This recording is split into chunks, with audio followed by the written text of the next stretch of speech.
Hi everyone. So in these videos here, I'm going to be covering some problems from chapters 15 and 17.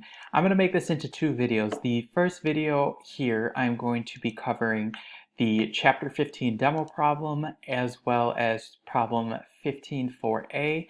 And then I'm going to make a second follow-up video and I'm going to go over problem 17 4a in that one. So let's get started right away with the chapter 15 demo problem, which is located on Canvas.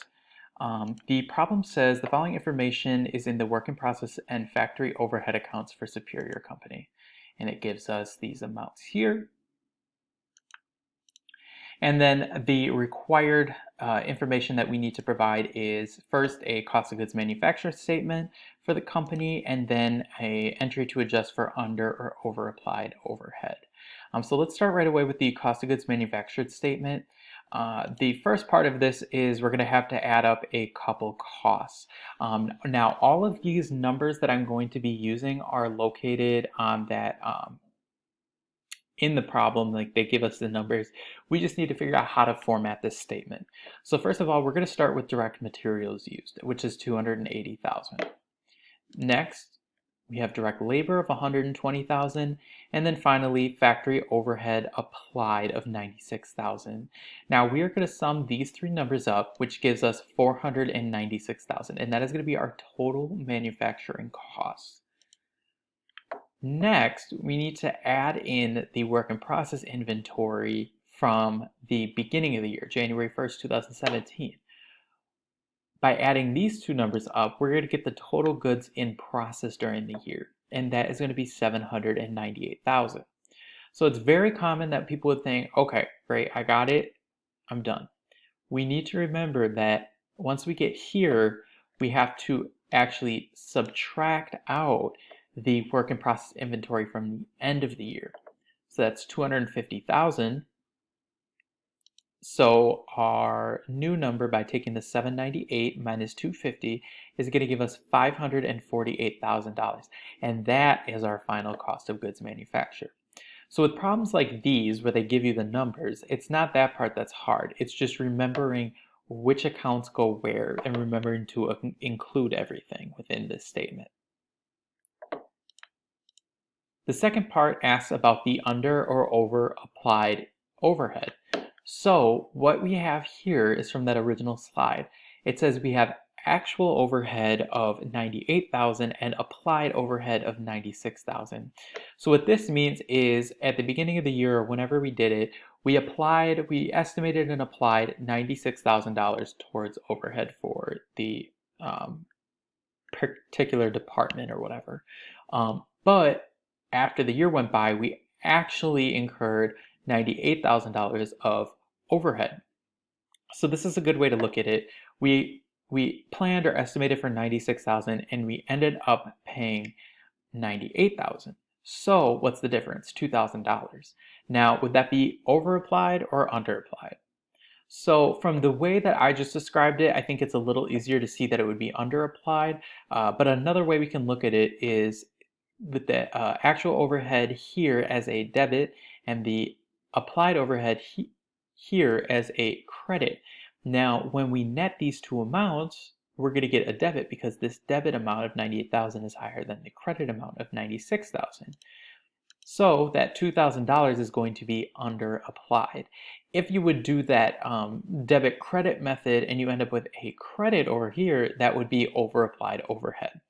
So because it's under applied, we need to record that additional expense using a journal entry. So the journal entry for this under applied factory overhead is going to be a debit to cost of goods sold for 2,000 and a credit to factory overhead for 2,000.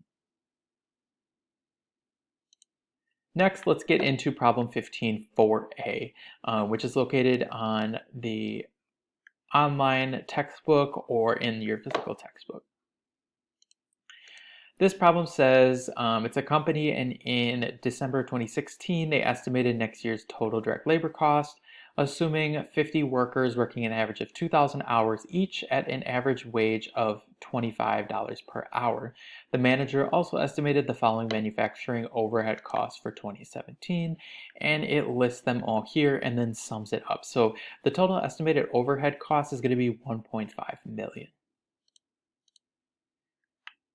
Then it says, at the end of 2017, records show the company incurred $1.52 million of actual overhead costs. It completed and sold 5 jobs with the following direct labor costs.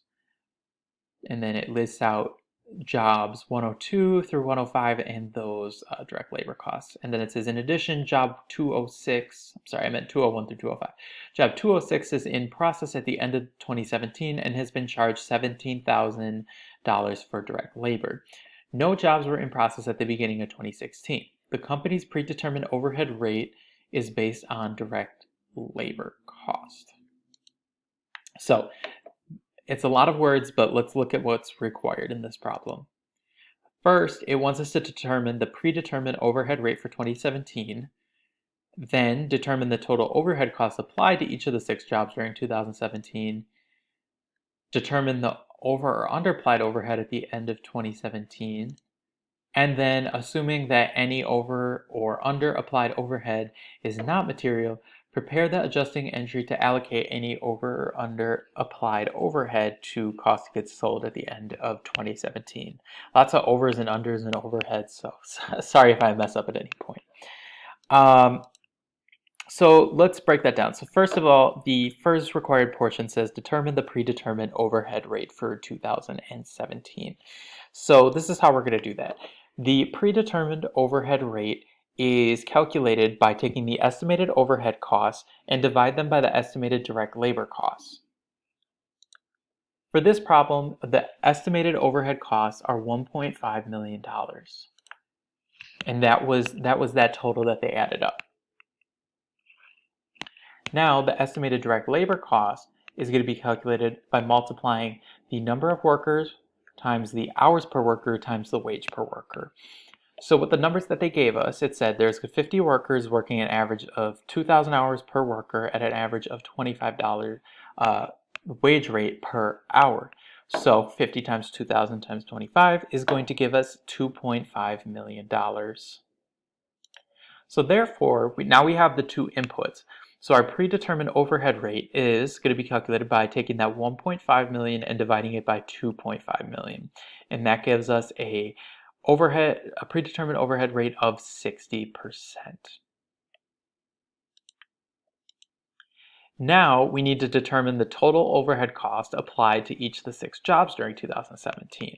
So remember that the predetermined overhead rates were based on the total direct labor. So the total overhead cost applied is going to be that direct labor cost for each job times the predetermined overhead rate. So we have the direct labor cost and we have that predetermined overhead rate, which is 60%, if you remember from the last slide. So for job 201, there was $604,000 in direct labor costs. Multiply that by the predetermined overhead rate of 60%, and that is going to give us $362,400 in total overhead cost applied. So that is how we're going to do that. I'm just going to put the other jobs up here. It is going to be the same process for all 6 jobs. Take that direct labor cost, multiply it by the predetermined overhead rate of 60%.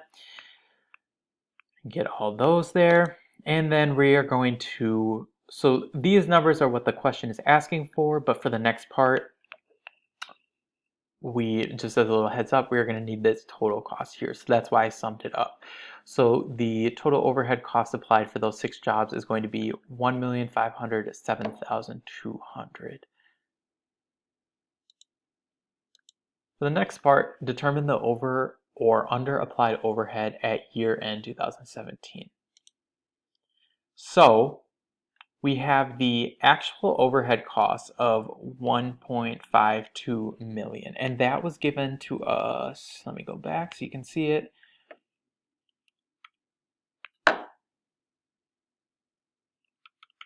Oh, right here. Records show the company incurred $1.52 million of actual overhead costs. So that number comes from the problem, And then here we have the actual overhead cost applied. So, I'm sorry, the applied overhead cost, the 1.52 million was the actual.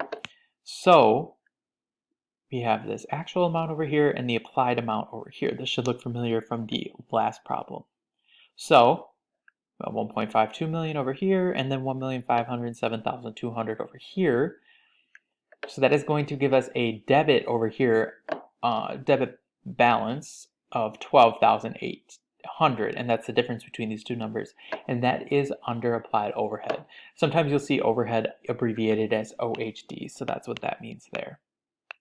So we have 12,800 of under applied overhead, and yep, here's just, I put up another way to look at it if you're more into the formulas, or this is a better visualization for you. I wanted to include it. So you're going to take the actual overhead cost, subtract the applied overhead cost, and then it's going to give you, if it is a positive value, it's going to be under applied. If it's a negative value, which is often represented by being in parentheses, that is going to be over applied overhead.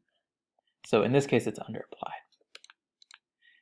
And then number 2 here says, assume that any over or under applied overhead is not material. Prepare the adjusting entry to allocate for any over or under applied overhead to cost of goods sold at the end of 2017. So from the last slide, we can see here that the under applied overhead was 12,800. So our journal entry, very similar to the last problem, but just going to be different numbers, is going to be a debit to cost of goods sold for 12,800 and a similar credit to factory overhead for that same amount. So that is it with problem 15.4a. In the next video, I'm going to go over, problem 17.4a.